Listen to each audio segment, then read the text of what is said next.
Welcome to mega debate. నా పేరు Rahim. GHMC విభజనలో సికింద్రాబాద్ను విలీనం చేసే ప్రతిపాదనను వ్యతిరేకిస్తూ ఇటు బీఆర్ఎస్ పార్టీ కేటీఆర్ నాయకత్వంలో సికింద్రాబాద్ను ప్రత్యేక కార్పొరేషన్కు గుర్తించాలంటూ ఒక భారీ నిరసన ర్యాలీ చేపట్టడానికి మొదలుపెట్టింది. అయితే నిన్నటి రాత్రి వరకు పోలీసులు అయితే అనుమతినిచ్చారు. అకస్మాత్తుగా రాత్రి కాల్ చేసి అనుమతిని నిరాకరించడం, అది ఈరోజు ఎలాగైనా సరే కేటీఆర్ నాయకత్వంలో ఈ నిరసన ర్యాలీ భారీ ఎత్తున మొదలుపెట్టేటప్పటికీ పోలీసులు అనుమతించలేదు. ఇది తీవ్ర ఉద్రిక్తత దారితీసింది. అసలు సికింద్రాబాద్ని ప్రత్యేక కార్పొరేషన్ గుర్తించాలంటూ బీఆర్ఎస్ చేపట్టిన ర్యాలీ, అదేవిధంగా ఈ ఏదైతే జిహెచ్ఎంసీ విభజనలో సికింద్రాబాద్ని విలీనం చేసే ప్రతిపాదనని ఎందుకు వ్యతిరేకిస్తుంది, దీని గురించి ఈరోజు మెగా డిబేట్. ఇదే విషయం మనతో పాటు డిస్కస్ సిద్ధంగా ఉన్నారు అల్లం నాగరాజు బీజేపీ నాయకులు, అదేవిధంగా కత్తి వెంకటస్వామి గారు కాంగ్రెస్ నాయకులు మనతో పాటు సిద్ధంగా ఉన్నారు. ముందుగా మనం వెంకటస్వామి గారి దగ్గరికి వెళ్దాం. వెంకటస్వామి గారు నమస్తే అండి. నమస్తే వెంకటస్వామి గారు, ఇప్పుడు వీళ్ళు ఏదైతే బీఆర్ఎస్ వాళ్ళు నిరసన ర్యాలీ చేపడుతున్నారో కేటీఆర్ నాయకత్వంలో ఈరోజు భారీ ర్యాలీ మొదలు పెట్టబోయారు. సరే, పోలీసులు పర్మిషన్ ఇవ్వలేదన్నారు, రాత్రి దాకా ఇచ్చారు, మళ్ళీ అకస్మాత్తుగా ఎందుకు ఇవ్వలేదంటూ తలసాని శ్రీనివాస్ యాదవ్ కూడా దీని గురించి భారీగా దీన్ని ప్రశ్నించడం జరిగింది. దాని గురించి పెద్ద ఎత్తున గొడవ జరిగింది. సరే, ఏదైతే ఉందో ఈ ప్రతిపాదన కరెక్టేనా? సికింద్రాబాద్ని విలీనం చేస్తున్నారా జిహెచ్ఎంసీ విభజనలో భాగంగా వీళ్ళు చెప్తున్నట్టు? ఎందుకంటే నిన్న చూస్తే మొన్న ఈ జిల్లాల పునర్విభజన పేరుతో కాంగ్రెస్ పార్టీ చెప్పకుండానే పునర్విభజన చేయబోతుంది, అలాంటి గారు జరిగితే మాత్రం తాట తీస్తాం, ఉరి తీస్తాం, ఇది చేస్తాం అంటూ భారీ వార్నింగ్లు ఇచ్చారు కాంగ్రెస్ నాయకులు. ఈ ప్రతిపాదన నిజమేనా? ఏమంటారు?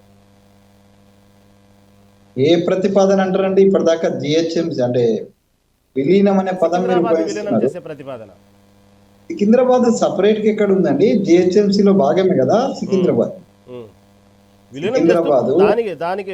దానికి వేరేగా సికింద్రాబాద్ అంటూ గుర్తింపు లేకుండా చేయాలనేటువంటి జరుగుతుంది, మోసం జరుగుతుంది అంటూ తలసాని శ్రీనివాస్. కాదండి, ఇప్పుడు నేను అనేది ఏంటంటే మీరు చెప్పే దాంట్లో సికింద్రాబాద్ యాజ్ ఆఫ్ నౌ ఇప్పటి వరకు సికింద్రాబాద్ సపరేట్ గా ఉందా? లేదు కదా. జంట నగరాలు రెండు కలిసే ఉన్నాయి. దాన్నే మనం హైదరాబాద్ మున్సిపల్ కార్పొరేషన్ లేదా గ్రేటర్ హైదరాబాద్ మున్సిపల్ కార్పొరేషన్ అంటున్నాం. ఇప్పుడు ఇక మళ్ళా కొత్తగా విలీనం అనే పదం ఎక్కడి నుంచి వస్తుంది? అది సపరేట్ లేనప్పుడు, అది హైదరాబాద్ లో భాగమే ఉన్నప్పుడు సపరేట్ అనేటువంటి పదమే రాదు కదా, విలీనం అనే పదమే రాదు కదా. సపరేట్ ఉంటే మీరు అన్నట్టుగా ఇది ఆల్రెడీ ఎగ్జిస్టింగ్ సికింద్రాబాద్ సపరేట్ ఉంటే దాన్ని జిహెచ్ఎంసీలో కలుపుతున్నారు అనేటువంటిది అది ఒక ప్రతిపాదన వస్తుంది. కానీ జిహెచ్ఎంసీలో సికింద్రాబాద్ ఒక భాగమే, దాన్ని సపరేట్ అంటూ ఏం లేదు. ఇప్పుడు జిహెచ్ఎంసీ అనేటువంటిది పరిధి పెరిగింది. 27 మున్సిపాలిటీస్ ను కలపడం వల్ల వచ్చేటువంటి పరిధి ఏదైతుందో గ్రేటర్ హైదరాబాద్ మున్సిపాలిటీ పరిధి పెరిగింది. అంతకు ముందున్న పరిధిలో సికింద్రాబాద్ భాగమే. ఇప్పుడు 3గా విభజిస్తే ఏమేం పేర్లు పెడతారు, ఎట్లా పెడతారు? ఇప్పుడు ఏదైనా వారు చుట్టూ ఉన్నటువంటి 27 మున్సిపాలిటీలు కనుక తీసుకొచ్చి దాన్ని మొత్తం ఒక రూపురేఖలు మార్చినప్పుడు దాని హద్దులు సరిహద్దులు మారుతాయి, దానికి సంబంధించిన కార్పొరేషన్ మారబోతున్నాయి. దీంట్లో భాగంగా పెద్ద కుట్ర జరుగుతుంది సికింద్రాబాద్ మీద. దీనికంటే 200 ఏళ్ల చరిత్ర ఉంది. మొదట బ్రిటిష్ హయాంలో ఉంది, ఆ తర్వాత నిజాం ప్రభుత్వ చేతుల్లోకి వచ్చింది. దీనికంటూ ప్రత్యేకంగా ఒక సికింద్రాబాద్ అంటేనే ఒక ప్రత్యేక గుర్తింపు ఉంది, దానికి ఒక చరిత్ర ఉంది. దీన్ని ఎందుకు ఈ విధంగా చేయబోతున్నారు అనే విషయంలో మాత్రం ముందుగానే భారీ నిరసన చేస్తా ఉన్నారు. సికింద్రాబాద్ ను సపరేట్ చేయడానికి ఏమనుకోలేదు, ప్రతిపాదన లేదు. ఒకవేళ 3గా విభజించాల్సి వచ్చితే విభజించాలనే ప్రతిపాదన నడుస్తున్న మాట వాస్తవం. మనం కూడా ఏది అధికారికమైనటువంటి ఉత్తర్వులు ఇప్పటి వరకు వెలువడలేదు, వెలువడడానికి అవకాశం కూడా లేదు. ఎందుకంటే జిహెచ్ఎంసీకి సంబంధించి ఫిబ్రవరి 1st వీక్ అనుకుంటూ 1st వరకు కూడా దానికి సమయం ఉన్నది ఇప్పుడున్నటువంటి కార్యవర్గానికి. కాబట్టి దానికి సంబంధించి ఇప్పుడు ఏమో ముట్టుకోనికి లేదు. సో ఇప్పుడు ఫిబ్రవరి వీళ్ళ టర్మ్ అయిపోయిన తర్వాతనే దీన్ని పెరిగిన దాన్ని కలిపి 3గా విభజిస్తారా లేదా పెరిగితే అంతా కలిపే ఒక్కటేగానే ఉంటుందా అనేటువంటిది ఇదమిత్తంగా ప్రభుత్వం నుంచి లీకులు వస్తున్నాయి తప్పితే, పేపర్లు వస్తున్నాయి తప్పితే ప్రభుత్వం నుంచి అధికారికంగా ఇక్కడి వరకు ఏవైనటువంటి ఉత్తర్వులు అయితే వెలువడలేదు. సో ఉత్తర్వులు వెలువడ్డప్పుడు సికింద్రాబాదు ఇప్పుడున్నటువంటి ఈ ఊహాగానాలలో కూడా సికింద్రాబాద్ హైదరాబాద్ ఏదైతే పాత జిహెచ్ఎంసీ పరిధి ఉందో 150 వాటిని అట్నే ఉంచి కొత్తగా చేరిన ఇంకో 150ని 2 భాగాలుగా 81, 71గా ఇట్లా చేయాలనేటువంటి ప్రతిపాదనను మనం పేపర్లలో చూసినాము. జిహెచ్ఎంసి నుంచి వచ్చినటువంటి ప్రతిపాదనను చూసినాము. సో దాంట్లో సికింద్రాబాద్ తీసుకుపోయి ఎక్కడో కలపడమో లేదా సికింద్రాబాద్ ఇంకేదో కలపడం అనేది జరగలే. పాత జిహెచ్ఎంసి 150 అవుతున్నా ఆ 150 పరిధిని అట్నే ఉంచుతూ కొత్తగా కలిపినటువంటి ఏవైతే 150 అంటే 300 అయినాయి కాబట్టి 150లో ఒకటి 70 ఒకటి 80గా ఉంచుతారనేటువంటి ఒక ప్రతిపాదన నడిచింది. దాన్ని ఇంకా ఏ విధమైనటువంటి రూపమే రాలేదు. టిఆర్ఎస్ మిత్రులకి ఏంటంటే ఇప్పుడు ఏం పనేం లేదు, ప్రజా సమస్యల గురించి కానీ వీళ్ళు ప్రజలకి చేసేది ఏం లేదు కాబట్టి వాళ్ళకి ఒక ఇష్యూ కావాలా కాబట్టి ఒక సికింద్రాబాద్ సపరేట్ అని సికింద్రాబాద్ అస్తిత్వం అని ఏదేదో మాట్లాడుతున్నారు. ఒకవేళ సికింద్రాబాద్ అస్తిత్వం గురించి వాళ్ళకి అంత వరి ఉంటే during their regime for the 10 years separate గా సికింద్రాబాద్కి ఏం చేసిందో వాళ్ళు చెప్పాలా. సికింద్రాబాద్ యొక్క చారిత్రాత్మకమైనటువంటి హెరిటేజ్కి సంబంధించినటువంటి ఏదైతే వాళ్ళు చెప్తున్నారో ఇప్పుడు దానికి సంబంధించి వాళ్ళు గతంలో 9.5 సంవత్సరాలు వాళ్ళు అధికారంలో ఉన్నారు. 2 టర్ములు వాళ్ళ జిహెచ్ఎంసి వాళ్ళ హస్తగతంలోనే ఉన్నది, వాళ్ళతోటే ఉన్నది. మొదటిసారి రెండోసారి 2 సార్లు కూడా వాళ్ళతోటే ఉన్నది కాబట్టి వాళ్ళు ప్రత్యేకంగా సికింద్రాబాద్కి ఏం చేసిందో వాళ్ళు చెప్పాలా. ఒక శ్వేతపత్రం విడుదల చేస్తే సికింద్రాబాద్ ప్రజలు అప్రిషియేట్ చేస్తారు కదా, మేము మా కోసం ఇది చేసిందని. అదేం చేయకుండా ఏదో ఇష్యూ లేవనెత్తాలా, ఏదో గడబడి చేయాలా, ఏదో పార్టీ సర్వైవల్ కోసం ఏదో ఒక యాక్టివిటీ తీసుకోవాలి. ఈ మధ్య తలసాని శ్రీనివాస్ యాదవ్ గారు పార్టీ కార్యక్రమాలు అంత చురుగ్గా లేరు. పద్మారావు గారు అసలు కనిపిస్తూనే లేరు. అక్కడ ఉన్న ఎమ్మెల్యేలు ఎవరు యాక్టివ్గా పార్టిసిపేట్ అయితే లేరు, ఒకరిద్దరు తప్పితే. వివేకానంద అండ్ అది మర్రి రాజశేఖర్ రెడ్డి తప్పితే మిగతా వాళ్ళు కనిపిస్తలేరు. అందుకని వాళ్ళ పార్టీ యాక్టివిటీని పెంచడం కోసము సికింద్రాబాద్ అంశం తెస్తున్నారే కానీ సికింద్రాబాద్ వెంకటస్వామి గారు అంతకు మించినటువంటి వ్యాఖ్యలు కూడా ఇటీవలి కాలంలో వింటున్నాం. తలసాని శ్రీనివాస్ యాదవ్ అయితే ఇలాంటి పరిణామాలు, ఇలాంటి ఏదైనా గూడుపుటానికి కుట్ర జరిగితే మాత్రం రేవంత్ రెడ్డిని నడి రోడ్డు మీద చంపేస్తా, నరికేస్తా, కట్టేస్తా అంటూ ఒక స్థాయి మించి కూడా మాటలు మనం విన్నాం. దాని గురించి కేసు కూడా పెట్టడం జరిగింది ఇటు కాంగ్రెస్ నాయకులు. ఇప్పుడు శ్రీనివాస్ యాదవ్ గారు ఒక సీనియర్ లీడర్, ఆయన చాలా సంవత్సరాలు మంత్రిగా చేసినారు. అట్లాంటి వ్యక్తి నోరు జారడము, అట్లాంటి వ్యక్తి మాట్లాడేటువంటి తీరు, ఇంతకుముందు కూడా ఆయనకు అలవాటు అప్పుడప్పుడు మాట్లాడుతుండే. ఇప్పుడు తెలంగాణ ఉద్యమం టైంలో కూడా కేసీఆర్ విషయంలో అట్నే మాట్లాడిండు ఆయన. సరే అది మాట్లాడడం వల్ల తర్వాత అదే కేసీఆర్తో చేరిపోవడం అవన్నీ నడిచిపోయినాయి. వాటికి ఆయనే విజ్ఞతకే వదిలేయాలి. ఎందుకంటే చాలా సీనియర్ లీడర్ కదా, ఆయన కొద్దిగా ఆచితూచి మాట్లాడాలి. నలుగురికి చెప్పాల్సిన వాడు ఆయనే తొందరపాటు, ఆయనే ఇష్టమైనట్టు మాట్లాడితే ఎట్లా చెప్పండి. ఆయన విజ్ఞతకే వదిలేస్తున్నాను నేనైతే. రైట్ రైట్ ఓకే వెంకటస్వామి గారు, మళ్ళీ మీ దగ్గరకు వస్తాను. నాగరాజు గారు రెడీగా ఉన్నారు. నాగరాజు గారు బీజేపీ నాయకులు. నమస్తే అండి నాగరాజు గారు. నమస్తే అండి. నాగరాజు గారు, ఏదైతే పాలమూరు వేదికగా ఈరోజు సీఎం రేవంత్ రెడ్డి మున్సిపల్ ఎన్నికలకైతే శంఖారావం పూరించడం జరిగింది. ఈ మున్సిపల్ ఎన్నికల ముందు అకస్మాత్తుగా చూస్తున్నాం, అంటే ఈ వాళ్ళు కాదు, ఈ రోజు సంబంధించినటువంటి ర్యాలీని దగ్గర ఒక వారం 10 రోజుల కిందటే తలసాని శ్రీనివాస్ యాదవ్ ప్రకటించడం జరిగింది, ర్యాలీ చేపడతామని. ఏదైతే సికింద్రాబాద్ సంబంధించి అసలేంది మీ స్టాండ్ ఏంది, పార్టీ స్టాండ్ ఏంది? నిజంగానే బీఆర్ఎస్ చెప్తున్నట్టు సికింద్రాబాద్ విషయంలో పెద్ద కుట్ర జరుగుతుందా, లేకపోతే వచ్చేటువంటి మున్సిపల్ ఎన్నికలలో తమ ఉనికిని కోసమే ఇదంతా ప్రయత్నాలు చేస్తూ ఉందంటే ఏమంటారు? ఇప్పుడు అది బీఆర్ఎస్ వాళ్ళ యొక్క ఎలక్షన్ స్ట్రాటజీ అనే చెప్పొచ్చు. కాకపోతే మనకు ఉన్నటువంటి సిటీ మాత్రం ఒక ర్యాపిడ్ గా డెవలప్ అయింది. ఇప్పుడు మన దేశం లోపలనే ఒక అతిపెద్ద నగరాలలో మనం ఒక పెద్ద నగరం. ఇప్పుడు హైదరాబాద్ అనేది ఒకప్పుడు జిహెచ్ఎంసి పరిధిలో ఉన్నటువంటి పరిస్థితి ఇప్పుడు ఉన్నటువంటి పరిస్థితికి ఒక 2 దశాబ్ద కాలాల నుండి ఒక ర్యాపిడ్ ఒక 10-15% పెరిగినటువంటి సందర్భము. అదైతే వాస్తవం, ఒప్పుకోవచ్చు. కానీ ఉన్న స్థానాలను, ఏదైతే మున్సిపల్ కార్పొరేషన్ స్థానాలను పెంచడం అనేది ఒక ప్రభుత్వం తీసుకున్నటువంటి ఏదైతే నిర్ణయం ఉందో, పరిపాలనా సౌలభ్యం కోసం తీసుకున్నటువంటి నిర్ణయంగానే ప్రజలు భావిస్తారు. కానీ ఇక్కడ కేసీఆర్ గారు ఇప్పుడు అంటే ఇది మాట్లాడే సందర్భం కాదు, ఒక ప్రజలు ప్రతిపక్ష హోదా ఇస్తే ఫామ్ హౌస్లకు వెళ్ళి పరిపాలన చేయడం అనేది మూర్ఖత్వం. తర్వాత కొడుకు అనేటైన ప్రతిపక్ష హోదా లేనటువంటి నాయకుడు ఆయన పార్టీని లీడ్ చేసుకుంటూ ముందుకు రావడం, మాట్లాడేటి ఏ మాటలైనా కూడా ప్రజలు దాన్ని యాక్సెప్ట్ చేసే విధంగా లేరు.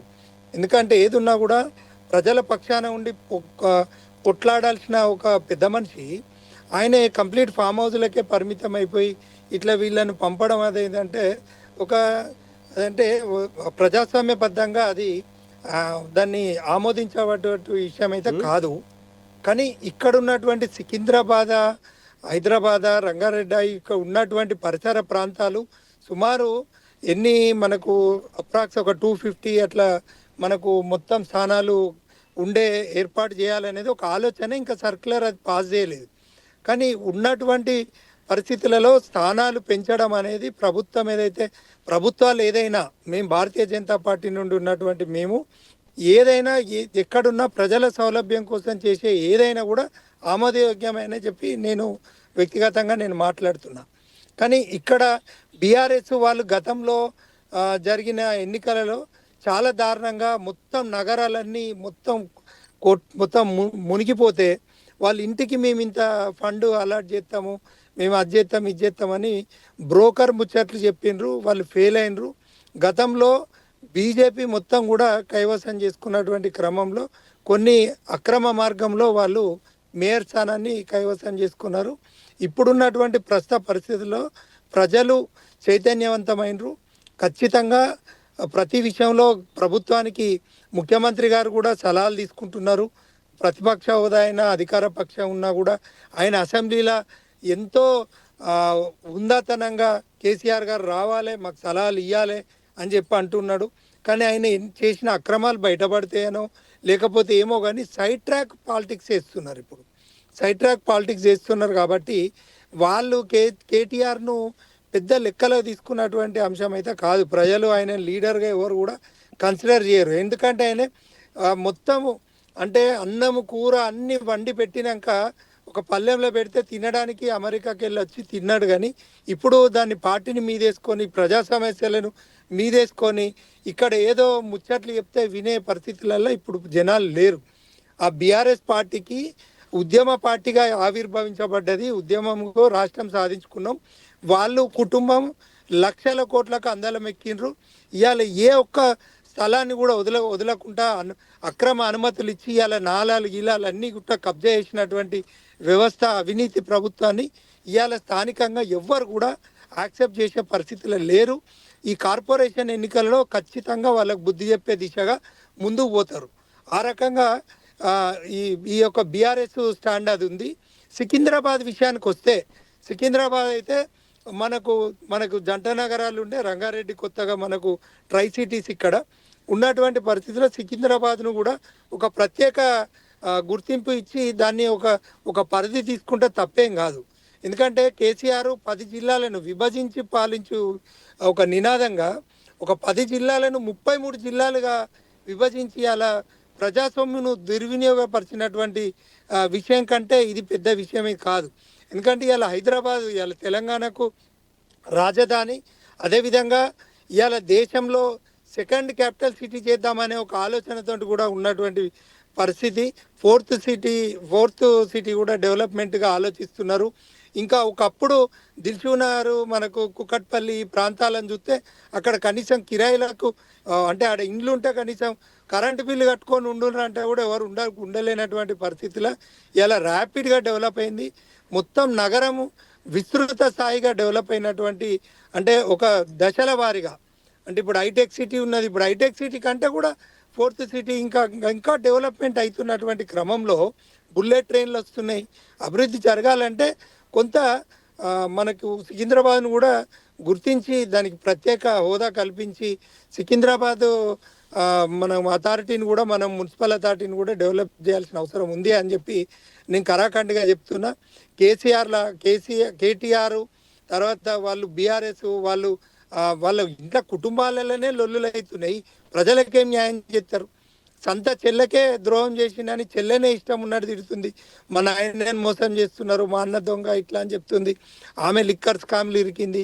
ఇవన్నీ ప్రజలను ఒక మభ్య పెట్టడానికి ఒక ఫెయిర్ పాలిటిక్స్ నడవాల్సిన పరిస్థితులలో రాజధానిల నుండే మొదలు కావాలి. ఇవాళ రాజధానిలో ఈ గ్రేటర్ మున్సిపల్ ఎన్నికలు జరిగితే ఖచ్చితంగా ఏదెట్లయినా కూడా ప్రజలకు అందుబాటులో ఉండే పరిపాలన ఏదైనా కూడా ప్రజలు ఆమోదించదగ్గ విధంగా ఉండే విధంగా ఉండేటట్లు చూడాలని, ఖచ్చితంగా విద్యావంతులు ఇవాళ దేశంలో మనం ప్రపంచంలోనే ఒక అగ్రస్థానానికి దూసుకుపోతున్నటువంటి మోడీ పరిపాలనను ఖచ్చితంగా మన రెండో అతిపెద్ద రాజధాని అయినటువంటి మన భారతదేశంలో హైదరాబాద్ను కూడా ఈ రానున్న మున్సిపల్ ఎన్నికలలో ఖచ్చితంగా భారతీయ జనతా పార్టీ అభ్యర్థులను గెలిపించి ఇంకా సుందరీకరణం చేసుకోవాలి.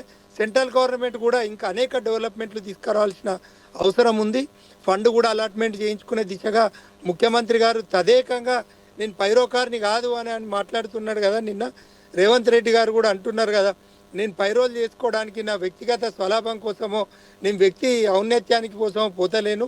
నేను నా సమీప ప్రత్యర్థి పార్టీ అయిన భారతీయ జనతా పార్టీ దగ్గర పోయేది కూడా సెంట్రల్ గవర్నమెంట్ నుండి ఫండ్ అలాట్మెంట్ చేయించి రాష్ట్ర అభివృద్ధి జరగాలని చెప్పి, అదేవిధంగా ఆదిలాబాద్ లాంటి ప్రాంతాన్ని కూడా మనం కలుపుకుని ఎయిర్పోర్ట్ ఉండాలని, వరంగల్లో ఎయిర్పోర్ట్ వస్తుందని, ఈ రకంగా మొత్తం ఫండ్ అలాట్ చేయాలంటే మోడీ గారి సహకారం ఉండాలని అంటున్నారు.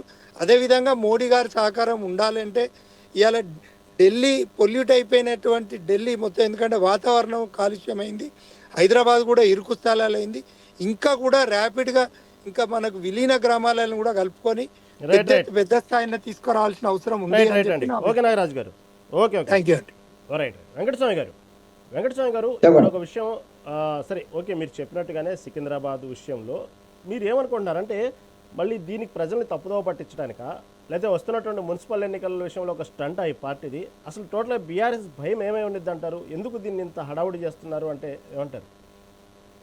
అంటే వాళ్ళ పార్టీ యాక్టివిటీ లేదంటే వాళ్ళకి ఎమ్మెల్యేలు గెలిచి ఉన్నారు హైదరాబాద్ లో, అంటే సికింద్రాబాద్ మొత్తం కూడా వాళ్ళ ఎమ్మెల్యేలే గెలిచినారు. ఒక అది రాజా సింగ్ తప్ప మిగతా అన్ని వాళ్ళే గెలిచినారు కదా. ఇటు ఎంఐఎం కంటైన్మెంట్ మేము గెలిచాం, తర్వాత అది బై ఎలక్షన్.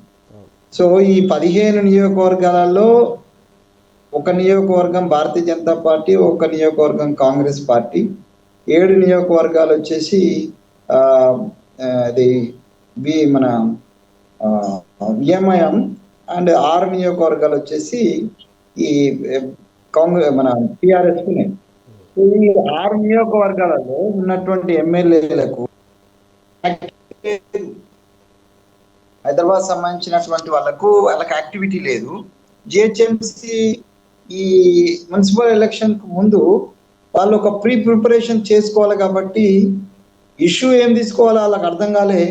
కాబట్టి సికింద్రాబాద్ అస్తిత్వం అనేటువంటి పేరుతో సికింద్రాబాద్ను మార్చేసేదో అదే మల్కాజ్గిరి జోన్ చేస్తారని పేపర్లో వచ్చిన వార్తలను పట్టుకొని ముఖ్యమంత్రి గారి మీద దుమ్మెత్తి పోసే ప్రయత్నం చేస్తున్నారు. ముఖ్యమంత్రి గారు చాలా స్పష్టంగా వాళ్ళు ఏం చెప్పుకుంటారు ఏందనే విషయాన్ని వదిలేకుండా ఎందుకు ఒక్కసారిగా పర్మిషన్ ఇచ్చినటువంటి అర్ధరాత్రి మళ్ళీ పర్మిషన్ క్యాన్సిల్ చేసి వాళ్ళ యొక్క ఘోషని వినకుండా చేశారు? దానికి అంటే అది పోలీసు సంబంధించిందే కాదంటలేదు, కాబట్టి అధికారంలో కాంగ్రెస్ పార్టీ కాబట్టి ఎందుకు దానికి సంబంధించిన విషయంలో వాళ్ళని గొంతులొక్కే ప్రయత్నం చేశారంటే ఏమంటారు? ఇప్పుడు దాన్ని నేనేం చెప్పలేనండి, ఎందుకంటే అది ఇట్ ఈస్ ప్యూర్లీ అదే పోలీసు ఎందుకు ఇచ్చింది, ఎందుకు ఇవ్వలేదు, మరి రాత్రి వరకు ఇచ్చి పొద్దున ఎందుకు క్యాన్సిల్ చేయాల్సి వచ్చింది అనేది పోలీస్ బాసులు వాస్తవమే కాదు. ఎందుకు వాళ్ళ బాధ ఏదో సికింద్రాబాద్ సంబంధించి అసలు ఏం జరుగుతుంది అన్యాయం చెప్తే కొంచెం ప్రజలు కూడా వివరంగా అర్థమయ్యేది. నేనేమంటున్నా, సికింద్రాబాద్ గురించి వాళ్ళు బాధపడాల్సింది ఏం లేదు. వాళ్ళు ప్యూర్లీ వాళ్ళ పొలిటికల్ యాక్టివిటీ కోసం సికింద్రాబాద్ అనే ఒక ఇష్యూని వాళ్ళు ఎత్తుకున్నారు. వాళ్ళకి ఆ స్వేచ్ఛ ఉంది, ఏదైనా ఎత్తుకోవచ్చు, కానీ అది ప్రజలకు ఉపయోగపడే విధంగా ఉండాలి. చాలా స్పష్టంగా కొంచెమన్నా ఇంగితంతో ఆలోచించాలండి. సికింద్రాబాద్ సపరేట్ లేదు, సికింద్రాబాద్ జంట నగరాల కింద హైదరాబాద్ తో కలిసి ఉన్నది. కలిసి ఉన్న నగరాన్ని మీరు విడదీయమని అంటున్నారా? ఒకవేళ విడదీస్తే ఏమవుతుంది అని అంటే, ఒకవేళ హైదరాబాద్ ను సపరేట్ గా లేదా సికింద్రాబాద్ ను సపరేట్ చేస్తే ఇక్కడ ఉన్నటువంటి పరిస్థితిలో ఎంఐఎం కు అప్పనంగా మనం ఒక ఒక ఒక ఒక ఒక మేయర్ స్థానం ఇచ్చినట్టే అవుతుంది. మరి వాళ్ళ ఇంటర్నల్ కుట్ర ఎంఐఎం తోటి వాళ్ళకు జరుగుతున్నటువంటి సంజోత ఏమైనా ఉన్నదో ఏమో. మీరు ఒకటి తీసుకోండి, మేము అక్కడ ఫైట్ చేస్తాం, మీరైతే ఒకటి తీసుకొని ఎంఐఎం తోటి ఏమన్నా ఇంటర్నల్ సంజోత ఉందా? ఒకవేళ ఇప్పుడు దాదాపుగా 40 పైన మీరు చెప్పినట్టు మల్కాజ్గిరికి సంబంధించిన కార్పొరేషన్ కింద తీసుకెళ్లాలనే ప్రయత్నాలు జరుగుతున్నాయా? వాళ్ళ భయం అదే అంటే ఉండొచ్చు. మల్కాజ్గిరి అనే పేరు వచ్చింది సార్. ఇప్పుడు నేను ఏమంటున్నా అంటే పేరు వచ్చింది కూడా ఎక్కడ? ఆ, కీసరా, ఆ, కీసర్ దగ్గర నుంచి మొదలుకొని ఏదైతే కొత్తగా మున్సిపాలిటీస్ ఏవైతే ఈ జవహర్ నగర్, కీసరా ఇవన్నీ కూడా ఏవైతే మున్సిపాలిటీస్ అండ్ కార్పొరేషన్స్ ఫామ్ అయ్యాయో అవి ఆల్మోస్ట్ ఆల్రెడీ మల్కాజ్గిరి, మేడ్చల్ మల్కాజ్గిరి జిల్లాలోనే ఉన్నాయి. అవి సికింద్రాబాద్ లో లేవు. ఉమ్, సికింద్రాబాద్, హైదరాబాద్ సపరేట్ ఉంది. ఉమ్, ఇప్పుడు కలిసినవన్నీ కూడా ఆల్మోస్ట్ టోటల్లీ ఇప్పుడు కలిసిన మున్సిపాలిటీస్ అన్ని కూడా ద మాక్సిమం మున్సిపాలిటీస్ అంటే almost all municipalities are belongs to the old రంగారెడ్డికి సంబంధించినటువంటి అంటే పాత ఉమ్మడి రంగారెడ్డికి సంబంధించినటువంటి దాంట్లో దాన్ని మల్కాజ్గిరి జిల్లా, వికారాబాద్ జిల్లా, రంగారెడ్డి జిల్లా అయింది. రంగారెడ్డి జిల్లా కొన్ని ఇటు వచ్చేవి మహబూబ్నగర్ సంబంధించిన షాద్ నగర్ లాంటివి వచ్చి కలిసినాయి. ఇప్పుడు మీరు ఏవైతే ఈ కొత్త 27 మున్సిపాలిటీస్, తర్వాత 3 corporations, Jawahar Nagar and Nizampet and another is Pirzadi కూడా ఇక్కడికి సంబంధించి. సో ఈ 3 కార్పొరేషన్స్ కూడా ఇందులో కలిసినాయి. మనకు ఈ కలిసిన ఇవన్నిటిని కలిపి ఆల్రెడీ అది ఒక సపరేట్ పార్ట్ గానే ఉన్నది. ఇప్పుడు ముఖ్యమంత్రి గారు ఏదో 4th సిటీ అనేటువంటిది ఒకటి మొదలు పెట్టినారు. ఆ 4th సిటీ భాగం కూడా దీంట్లో కొంత భాగం వస్తుంది ఇప్పుడు. సో ఇవన్నీ కూడా పాత హైదరాబాద్ మున్సిపల్ కార్పొరేషన్ సంబంధం లేని పార్ట్. దానికి ఏం పేరు పెట్టాలా అనేటువంటిది ఇప్పుడేం డిసైడ్ చేయలే. కానీ ఉవాచ వచ్చింది బయట నుంచి ఏందనంటే ఒక 70 తోటి ఒక పార్ట్ అది మల్కాజ్గిరి అని, ఇంకొక పార్ట్ ఏదైతే 4th సిటీ ఉన్నదో అదేమో సైబరాబాద్ అని, ఇట్లా ఒక చర్చ వచ్చింది. వాస్తవమే. ఇప్పుడు ఒకవేళ టిఆర్ఎస్ కు కనుక ఇట్లా చేయండి, ఇట్లా చేస్తే సికింద్రాబాద్ కూడా బాగుంటదని ఒక పాజిటివ్ గా వాళ్ళు ఒక సలహా ఇస్తే డెఫినెట్ గా అది స్వీకరించడానికి మేము సిద్ధంగా ఉన్నాం. ప్రజల యొక్క పరిపాలనకు, అదే విధంగా ప్రజల యొక్క సౌకర్యార్థము సికింద్రాబాద్ తోటి రేపు కీసర్నో లేకపోతే జవహర్ నగర్నో ఇట్లా కలిపి మీరు సికింద్రాబాద్ అని పేరు పెట్టండి అని ఒకవేళ ప్రతిపాదన వస్తే దాన్ని కూడా పరిశీలించవచ్చు. అంటే పెద్ద విషయం కాదు అది. దానికోసము ముక్కలు చేస్తా లేదా బట్టలు ఇప్పిస్తా ఇవన్నీ మాట్లాడాల్సిన శ్రీనివాస్ యాదవ్ గారికి లేదు. కేసీఆర్ గారు పోయి ఇప్పుడు ధర్నాలు చేసి లేకపోతే పికెటింగ్లు చేసి ప్రజల కోసం కష్టపడేది కూడా అవసరం లేదు. దానికి ఒక పాలనా వ్యవస్థలో అనుభవం ఉన్నటువంటి ఆయన మున్సిపల్ మంత్రిగా చేసింది కదా KTR. So he can put on the paper and he can submit to the government. His suggestions, we are welcoming the suggestions from all the people, not only KTR, all the people. అంటే ఇది media కావచ్చు, లేకపోతే ప్రజా సంఘాలు కావచ్చు, లేదా ప్రతిపక్షాలు కావచ్చు, మేధావులు కావచ్చు, ఇది నైపుణ్యం ఉన్నటువంటి ఇంటెలెక్చువల్స్ కావచ్చు, ఎవరైనా జిహెచ్ఎంసీకి సంబంధించి ఎక్స్పాన్షన్ తర్వాత దీన్ని ఒకటిగా ఉంచమంటారా లేకపోతే 3 చేస్తే 3 భాగాలు ఎక్కడెక్కడ ఉండాలా అనేటువంటిది we are welcoming the suggestions of all the people of Hyderabad jurisdiction. Okay right అండి. ఇప్పుడే మనకు జాయిన్ అయ్యారు బీఆర్ఎస్ పార్టీ శ్రీనివాస్ గారు జాయిన్ అయ్యారు. శ్రీనివాస్ గారు నమస్తే అండి. నమస్కారం సార్, మీ అందరికీ నమస్కారం తెలియజేస్తున్నాను. శ్రీనివాస్ గారు, ఏదైతే జిహెచ్ఎంసీ సంబంధించినటువంటి హైదరాబాద్లో ఈ విలీనంలో భాగంగా ఈ సికింద్రాబాద్ని కూడా విలీనం చేస్తారనే ప్రతిపాదన ఎందుకు తెర ముందుకు తెచ్చారు? ఎందుకు దీని గురించి భారీ ర్యాలీ చేపట్టారు? సికింద్రాబాద్ గానే ఉంది. ఎందుకు ఈ భయం ఇప్పుడు ఎందుకు ఏర్పడింది? దాన్ని ప్రత్యేక కార్పొరేషన్ గుర్తించమంటే ఎందుకు ధర్నాలు చేస్తున్నారు? అసలు అలాంటి వార్త మీ దాకా ఎందుకు వచ్చింది? అలాంటి ప్రతిపాదన లేదంటే ఇటు పక్క కాంగ్రెస్ ప్రభుత్వం చెప్తుంది. ఎందుకు దీని గురించి ఇంత హడావుడి చేస్తున్నారంటే ఏం చెప్తారు? ఒకటి నమస్కారం. చారిత్రకమైన వ్యవస్థ కలిగిన సికింద్రాబాద్ ను ఇప్పుడు హలో కంటిన్యూ అండి శ్రీనివాస్ గారు, కంటిన్యూ. ఇక్కడ డిస్టర్బ్ ఉంది, కొంచెం ఒక్క నిమిషం సార్. ఇక్కడ డిస్టర్బ్ అవుతుంది, ఒక్క నిమిషం సార్. ఓకే, వినబడుతుంది మీ మాట సార్. నాకు ఇక్కడ డిస్టర్బ్ అవుతాను సార్. Okay okay.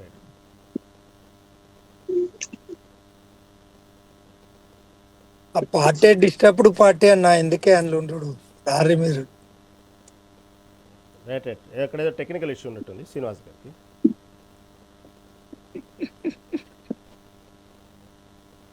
మరి ఇక్కడ మొత్తం రైట్. ఒక్క నిమిషం ఓకే ఓకే చెప్తాను. మీరు ఈలోపు కొంచెం టెక్నికల్ సెట్ అవ్వండి. నాగరాజు గారు, సార్ చెప్పండి. నాగరాజు గారు, ఇక్కడ విషయం ఏంటంటే, సరే సికింద్రాబాద్ని వీళ్ళు అనుకున్నట్టుగానే బీఆర్ఎస్ పార్టీ చెప్పినట్టుగానే సరే జిహెచ్ఎంసీలో విలీనంలో భాగంగా దాన్ని కూడా సికింద్రాబాద్ని ఏదైతే విభజనలో భాగంగా సికింద్రాబాద్ని విలీనం చేసుకునే ప్రతిపాదన జరిగిందనుకోండి, అదేందుకు వేరే రాష్ట్రానికో లేకపోతే వేరే దేశానికి వెళ్ళినంత ప్రమాదమా, లేకపోతే ఏంది అసలు దానివల్ల నష్టం ఏంది, ఏమంటారు? ఏం లేదు సార్, ఒక్కటే విషయం ఏంటంటే ఆ, ఇప్పుడు వీళ్ళకు మొన్న గత ఎన్నికలలో అసెంబ్లీ ఎన్నికలలో మనకు ఇక్కడ సిటీలో ఎక్కువ స్థానాలు వాళ్ళు కైవసం చేసుకున్నారు. ఉమ్, దీన్ని జ్యుడిషియల్ అంతా కొంత పెంచితే కొంత మనకు బౌండరీస్ డిస్టర్బ్ అయిపోయి వాళ్ళకు ఉన్నటువంటి ఏదైతే ఎమ్మెల్యే స్థానాలలో ఉన్నటువంటి స్థానాలను ఓడిపోతారనే ఒక భయంతో వాళ్ళు చేస్తున్నటువంటి ఇది ఒక గేమ్ మాత్రమే తప్ప వేరే ఆలోచన ఏం లేదు. మీరు మాట్లాడిన దాంట్లోనే స్పష్టత ఉంది. ఏంటిది, మనం దాన్ని పరిపాలనా సౌలభ్యం కోసం, ఎందుకంటే పెరుగుతున్నాయి. ఒకప్పుడు జిహెచ్ఎంసి పుట్టినప్పుడు ఉన్నటువంటి స్థానాలు ఎన్ని, ఇప్పుడు ఎన్ని, ఇంకా రానున్న పరిస్థితులు ఏంది, జనాభా ప్రాతిపదికన దీన్ని బౌండరీస్ను అమెండ్ చేసుకొని కొంత ఇంప్లిమెంటేషన్ దిశగా కొన్ని స్థానాలను పెంచుతుంటారు. అంతే తప్ప వీళ్ళు దీనికి ఏమో జరిగిపోతుంది అనేది కరెక్ట్ కాదు. కాకపోతే ఏంటంటే వీళ్ళ అస్తిత్వం కోల్పోతుంది అనే ఒక భయంలో ఉండి ఈ పార్టీలో మనకు ఎమ్మెల్యే స్థానాల కింద ఉన్నటువంటి మున్సిపాలిటీలను కైవసం చేసుకొని ఒక మున్సిపాలిటీని వాళ్ళు తీసుకుందాము అనే ఒక క్రమంలో ఇది మళ్ళీ కూడా మేము ఒక మేయర్ స్థానాలను కైవసం చేసుకోగలుగుతామనే ఒక భ్రమల ఉన్నారు తప్ప, ఇప్పుడు బీఆర్ఎస్ పార్టీ తెలంగాణ రాష్ట్రంలో టిఆర్ఎస్ నుండి బీఆర్ఎస్ నామకరణం చేసిన తర్వాత చనిపోయింది. పార్టీ లేదు. ఇప్పుడు అది ఓన్లీ స్ట్రెచర్ మీద ఉంది. ఎక్కడ ఫామ్ హౌస్ లా కేసీఆర్ అనే వ్యక్తి స్ట్రెచర్ మీద పడుకొని ఉన్నాడు. దాన్ని ఏదో అట్లా మెల్లగా ఏదో ఆక్సిజన్ ఇచ్చి లేపుకొచ్చి ఇక వత్తాండు అని చెప్పి వాళ్ళే డప్ప కొట్టుకొని ఆయన వచ్చేదో ప్రెస్ ముందట వీళ్ళను ఉతుకుతా, సంపుతా, చీరుతా, చింపుతా అని ఈ రకంగా రెచ్చగొట్టి పార్టీ బతుకున్నదని వాళ్ళు చెప్తాండ్రు. వాళ్ళు కుటుంబ పార్టీ, అది ఆ కుటుంబ పార్టీకి అస్తిత్వం కోల్పోయినరు. ఇప్పుడు వీళ్ళు కొత్తగా ర్యాలీలు తీసి ఏదో ఒక నినాదంతో ఏదైనా మాట్లాడచ్చు. ఇప్పుడు నేను స్ట్రెచర్ నేను ఇప్పుడు రేవంత్ రెడ్డి గారు ఏమన్నారు, ప్రతిపక్ష హోదా ఉన్నటువంటి నాయకుడు అసెంబ్లీకి రాకపోతే ఎట్లా ప్రతిపక్ష హోదా ఉన్నట్టు, లేకపోతే ఆయన కొడుకో లేకపోతే అల్లునుకో లేకపోతే దళితుని ముఖ్యమంత్రి చేస్తా అన్నాడు కదా. ఇప్పుడు ఆర్ఎస్ ప్రవీణ్ కుమార్ గారు ఆ పార్టీలో ఆయన చదువుకున్నాడు, యోగ్యుడు, ఒక ఉద్యోగాన్ని వదిలిపెట్టి ప్రజాసేవ చేద్దామని వచ్చిండు. ఆర్ఎస్ ప్రవీణ్ కుమార్ గారిని ఆయనను ప్రతిపక్ష హోదా ఇచ్చే విధంగా ఆలోచించి ఆయనను ముందుకు తీసుకుపోవచ్చు కదా. వీళ్ళ దాంట్లో ఉన్న దాంట్లో ఎంతమందిని ఉద్యమ ద్రోవులను పార్టీలో చేర్పించుకొని మనకు మంత్రి పదవులు ఇవ్వలేదు. అట్లనన్నా కనీసము ముఖ్యమంత్రి పదవి పోని కనీసం పోరాట పటిమ ఉన్నటువంటి విజ్ఞానవంతుని ప్రతిపక్ష హోదా ఇస్తే ప్రజలకు మేలు జరుగుతుంది కదా. ఉన్నదాని మీద ఏదన్నా ఆలోచించే పార్టీ బాధ్యతలన్నా ఆయనకి ఇవ్వాల్సిన బాధ్యత ఉన్నది కదా. ఆర్ఎస్ ప్రవీణ్ కుమార్ కంటే యోగ్యులనండి వీళ్ళు. ఆయన ప్రజలతో సంబంధాలుండి అనేక పోరాటాలను ఉద్యమాలను ఎదుర్కొన్నటువంటి వ్యక్తి ఆ పార్టీని నమ్ముకొని బీఎస్పీలో బహుజన సమాజ్ పార్టీని వదిలిపెట్టి బీఆర్ఎస్ పార్టీకి తెచ్చుకున్నారు కదా. మరి ఆయన ఎందుకు కప్పిపుచ్చుతారు? ఎందుకు వీళ్ళు కుటుంబ పార్టీగానే ఉంచదలుచుకున్నారా? ఇదేమన్నా తెలంగాణ రాష్ట్రం వాళ్ళ దొరల పెత్తందారి నిజాము నిరంకుశత్వానికి గురై సరిపోదా? ఇంకా వాళ్ళ ఆగడాలు చూడాల్సిన అవసరం ఉందా అని నేను అడుగుతున్నా. ఏ సమస్య పట్ల కూడా మాట్లాడే అవకాశం వాళ్ళకి లేదు. వాళ్ళకి అనుమతులు పోలీసు వారు ఇవ్వద్దు. ఎందుకంటే వాళ్ళు రెచ్చగొట్టే మాటలు మాట్లాడుతున్నారు. కావాలని డిస్టర్బ్ చేసి ఏదో డిస్టర్బెన్స్ క్రియేట్ అయితే పార్టీ కొంత హైప్ అవుతుంది అనుకునే క్రమం. జనాలు మాట్లాడుకుంటారు. చెల్లెని కూడా బయటికి పంపించి అది కావాలని రాజకీయం చేస్తాను అర్థమైతలేదా అని అనుకుంటున్నారు. ఆమెనే ఏంటంటే నిజాలు నిర్భయంగా మాట్లాడితే నిజాలు కూడా అబద్ధాలు అయితే అనే క్రమంలో మాట్లాడుతున్నటువంటి సందర్భాలను మనం అనేకం చూస్తున్నాం. ఓకే ఓకే వెంకటస్వామి గారు, ఓకే శ్రీనివాస్ గారు లేరా? ఓకే టెక్నికల్ ఏదో ఇష్యూ ఉన్నట్టుంది. వెంకటస్వామి గారు, ఇప్పుడు ఏదైతే పాలమూరు సభ సాక్షిగా స్వయంగా రేవంత్ రెడ్డి గారే మున్సిపల్ ఎన్నికలకు సంబంధించిన శంఖారావం పూరించడం జరిగింది. సరే, ఇన్ని రోజులు చూసుకుంటే మొన్నటికి మొన్న చూస్తే జూబ్లీహిల్స్ ఉప ఎన్నిక, ఓకే, దాంట్లో అనుకున్న దానికంటే కూడా భారీ మెజార్టీ సాధించారు. దాంట్లో కాంగ్రెస్ పార్టీ పట్ల ఇంకా ప్రజల్లో విశ్వాసం ఉంది. అప్పటి వరకు ఎక్కడో కొంత కన్ఫ్యూజను చూడాలి. ఇటు పక్క చూస్తే రాష్ట్రంలో అనేక సమస్యలు, పక్క రైతుల సమస్యలు, ఇటు చూస్తే రూరల్ ఏరియాలో కాంగ్రెస్ పార్టీ ఆదరణ లేదన్నారు. ఇటు ఆల్రెడీ అక్కడ బీఆర్ఎస్ పార్టీ గెలిచిన ప్రాంతం అది. హైదరాబాద్ లోకల్ మొత్తం మీద కూడా జిహెచ్ఎంసీలు చూసుకుంటే ఎటు చూసినా హైదరాబాద్ నగరంలో ఎక్కువగా బీఆర్ఎస్ పార్టీ గెలిచిన స్థానాలు. అలాంటి తరుణంలో కూడా ఒక్కసారిగా అంటే పార్టీలోనే ఎక్కడో కొంత చూడాలి అని వేచి చూసే ధోరణిలో చూద్దాం రేవంత్ రెడ్డి మీద ప్రజల అభిప్రాయం ఎలా ఉంది అనుకున్న టైంలో జిహెచ్ఎంసీ ఉప ఎన్నికలు వచ్చినాయి. దానికి సంబంధించిన విషయంలో మాత్రం అనుకున్న దానికంటే మంచి మెజార్టీ సాధించారు. ఆ ఊపుతోనే వెళ్ళారు స్థానిక ఎన్నికలకి, సర్పంచ్ ఎన్నికలకి. అక్కడ కూడా దాదాపు సక్సెస్ అయ్యారు.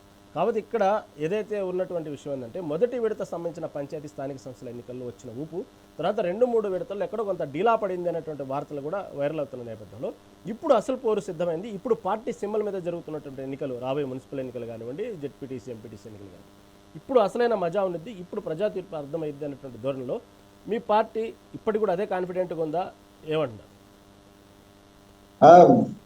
మాకు సంపూర్ణ విశ్వాసం ఉంది. మున్సిపల్ ఎలక్షన్స్ లో కూడా పోరు వన్ సైడే ఉంటుందని నేను అనుకుంటున్నా. కొన్ని స్థానాలలో అక్కడక్కడ కొద్ది అర్బన్ ప్రాంతం కాబట్టి కొంత భారతీయ జనతా పార్టీ అక్కడక్కడ కొంత పోటీని ఇచ్చే అవకాశం ఉంటుంది.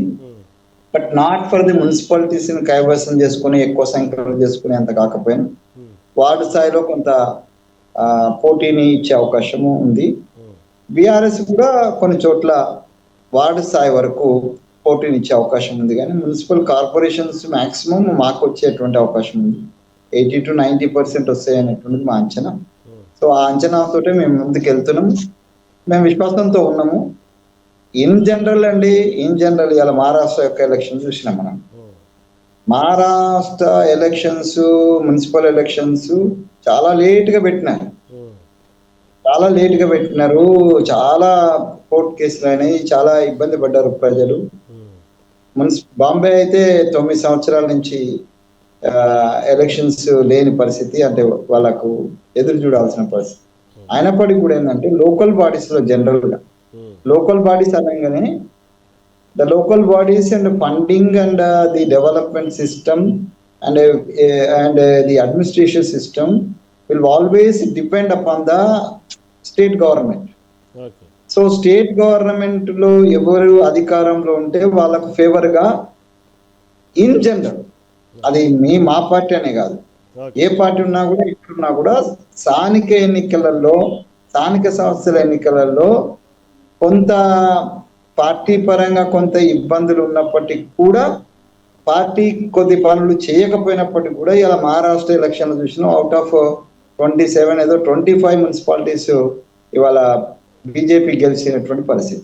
సో అదే పరిస్థితి ఇక్కడ ఉన్నటువంటి 121 ఉన్నాయి, 119 కు జరుగుతున్నట్టున్నాయి. ఒక రెండింటికి ఎలక్షన్స్ జరగటం లేదు, 2-3. సో అవి మిగతా ఈ 119 లో మాక్సిమం మోర్ దెన్ 90% మున్సిపాలిటీస్ లను మేము కైవసం చేసుకునే అవకాశం 100% ఉంది. సో మేము విశ్వాసంతో ఉన్నాం, మేము వ్యూహంతో కూడా ఉన్నాం. మేమందరం కూడా ఇప్పుడు నేను కూడా ఒక జిల్లా ఇన్ఛార్జ్ గా ఉన్నా. ఇప్పుడు నేను మా జగిత్యాల జిల్లా అబ్జర్వర్ ఉన్నా. అక్కడ 5 మున్సిపాలిటీస్ ఉన్నాయి. 5 మున్సిపాలిటీ టార్గెట్ పెట్టుకున్నాం. మేము డెఫినెట్ గా 5 మున్సిపాలిటీ గెలుస్తాం మేము. సో దాంట్లో డౌట్ ఏం లేదు మాకు. కాబట్టి ఓకే, ఆల్ ది బెస్ట్ అండి. చర్చలో పాల్గొన్నందుకు నాగరాజ్ గారికి, అదేవిధంగా వెంకటస్వామి గారికి ధన్యవాదాలండి. ఇది ఓవరాల్ అయినప్పుడు కూడా జిహెచ్ఎంసీ విభజనలో భాగంగా సికింద్రాబాద్ని విలీనం చేయబోతున్నారు. దీనికి కుట్ర జరుగుతుంది కాబట్టి సికింద్రాబాద్ని ప్రత్యేక కార్పొరేషన్ గుర్తించాలంటూ ఈరోజు కేటీఆర్ నాయకత్వంలో బీఆర్ఎస్ భారీ నిరసన ర్యాలీ చేపట్టిన విషయం తెలిసిందే. దానికి సంబంధించి పోలీసులు అనుమతించలేదు. అది పెద్ద ఉద్రిక్త దారితీసింది. ఏదేమైనప్పటికీ కూడా ఇంకా దానికి సంబంధించినటువంటి పూర్తిగా ఎటువంటి నోటిఫికేషన్ విడుదలవ్వకుండా దానికి సంబంధించిన ఈ విధంగా సికింద్రాబాద్ సంబంధించినటువంటి విషయంలో అపోహలు కరెక్ట్ కాదంటూ కాంగ్రెస్ ప్రభుత్వం చెప్తోంది. ఇది ఓవరాల్గా ఈనాటి మెగా డిబేట్. చూస్తూనే ఉండండి మెగా 90.